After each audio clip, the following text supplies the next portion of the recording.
శ్రీకృష్ణాయ నమః. భగవద్గీత 10వ అధ్యాయము విభూతి యోగము 1-11 శ్లోకాలు భావాలు. శ్రీ భగవానువాచ భూయ ఏవ మహాబాహో శృణు మే పరమం వచః యత్తేహం ప్రీయమానాయ వక్ష్యామిత కామ్యయా. శ్రీ భగవానుడు చెబుతున్నాడు, అర్జున మహాబాహు, శ్రేష్టమైన నా మాటను తృప్తి చెందుతూ వింటున్నావు. నీ శ్రేయస్సు కోరి మళ్ళీ చెబుతున్నా, విను. నమే విదుః సురాగణాః ప్రభవం న మహర్షయః అహమాదిర్హి దేవానాం మహిషీనాం చ సర్వశః. అర్జున, నా పుట్టుక దేవతలకు తెలియదు, మహర్షులు ఎరుగరు. ఎలా చూచినా దేవతలకు మహర్షులకు ఆది కారణం నేనే కదా. యో మామజమనాదిం చ వేత్తి లోకమహేశ్వరం అసమ్మూఢః సమత్యేషు సర్వపాపైః ప్రముచ్యతే. నేను పుట్టుక లేనివాణ్ణి, ఆది లేనివాణ్ణి, సర్వలోకాలకు నేనే ప్రభువును. ఇలా నన్ను ఎవడు తెలుసుకుంటాడో వాడు సమ్మోహం లేనివాడు, సర్వ పాపాల నుండి విడిపడతాడు. బుద్ధిర్జ్ఞానమసమ్మోహః క్షమా సత్యం దమః శమః సుఖ దుఃఖ భవో భావః భయం చ భయమేవ చ. బుద్ధి, జ్ఞానము, అసమ్మోహము, క్షమ, సత్యము, దమము, శమము, సుఖము, దుఃఖము, పుట్టుక, వినాశము, భయము, అభయము. అహింసా సమతా తుష్టి తపోదానం యశో యశః భవంతి భావా భూతానాం మత్త ఏవా పృథగ్విదాః. అహింస, సమత, తృప్తి, తపస్సు, దానము, కీర్తి, అపకీర్తి, ఈ విధమైన వేరువేరు భావాలు నా వల్లనే ప్రాణులకు కలుగుతున్నాయి.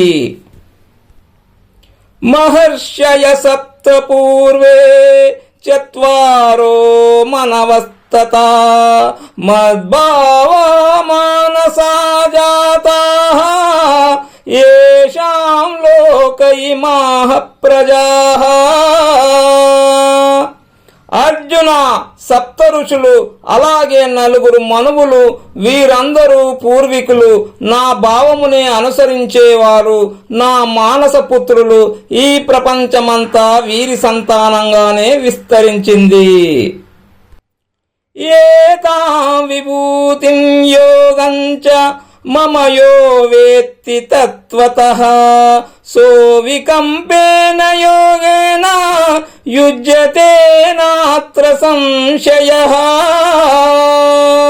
అర్జున, విస్తారమైన నా విభూతిని ఎవడైతే యథార్థంగా తెలుసుకుంటాడో అతడు యోగంలో చలించడు, స్థిరంగా ఉంటాడు.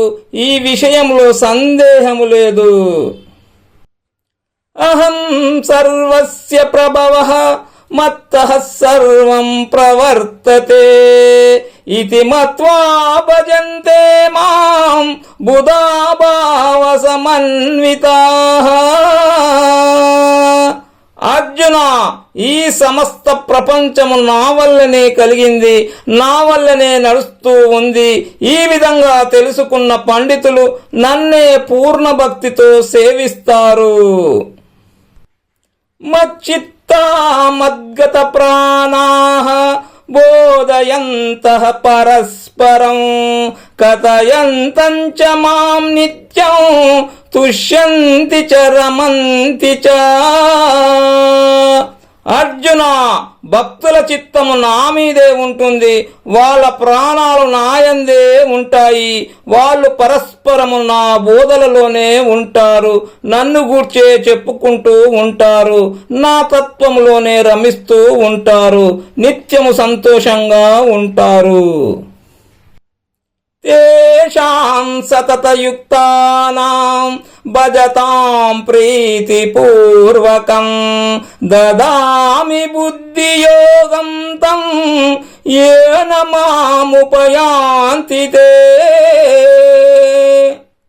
భక్తులు వారి చిత్తాన్ని సదా నాయందే ఉంచుతారు, ప్రీతితో నన్నే సేవిస్తూ ఉంటారు. వారికి నేను బుద్ధి యోగాన్ని ప్రసాదిస్తాను, దాని చేత వాళ్ళు నన్ను పొందుతారు. తేషామేవానుకంపార్థం అహమజ్ఞానజం తమః నశయామ్యాత్మభావస్థో జ్ఞానదీపేన భాస్వత. అర్జున, భక్తులను అనుగ్రహించాలని నేను వాళ్ళ బుద్ధిలో నిలుస్తాను. ప్రకాశించే జ్ఞానదీపం చేత వారిలో అజ్ఞానం సృష్టించిన అంధకారాన్ని అదృశ్యం చేస్తాను.